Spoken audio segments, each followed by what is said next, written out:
எனக்கு நானே ஒரு சிறந்த பார்ட்னராக மாறிட்டேன், எனக்கு நானே ஒரு மிகப்பெரிய கம்பெனியாக மாறிட்டேன். அப்ப எனக்குள்ளேயே நான் பேச பேச பேச பேச பேச பேச பேச பேச உலகத்தில் இப்போ வேற யாரு கூட பேசுறதுக்கு போய் பிடிக்க மாட்டேங்குது. ஏன்?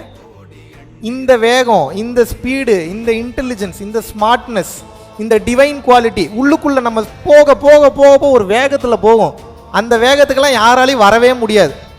அப்படின்னா என்ன அர்த்தம்னா, உங்களுடைய மனநிலை வேற லெவல்ல டிராவல் பண்ணி போயிட்டு இருக்கும். இப்ப தன்னை ஆராய்ச்சி பண்றதை ஏன் பண்ணணும்னு இவ்வளவு அழுத்தம் திருத்தமா சொல்றேன்னா, தயவு செய்து இன்று ஒரு விஷயத்தை புரிந்து கொள்ளுங்கள். குற்றம் செய்வது இன்னொருவர் அல்ல, குற்றம் நீங்கள் தான் செய்கின்றீர்கள். அடுத்தவன் செய்யக்கூடிய குற்றத்தை அவன் அனுபவிக்க போகிறான்.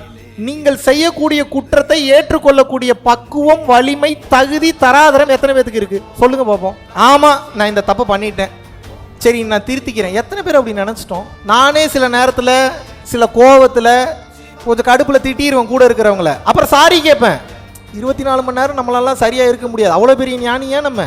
24 மணி நேரம் அலர்ட்டாவே அவேர்னஸோடய இருக்கிறது. தன்னை ஆராய்தல், தன்னை உணர்தல், தன்னை ஆராய்ச்சி செய்தல், இதை புரியாத காரணத்தினால்தான் இவ்வளவு பிரச்சனை.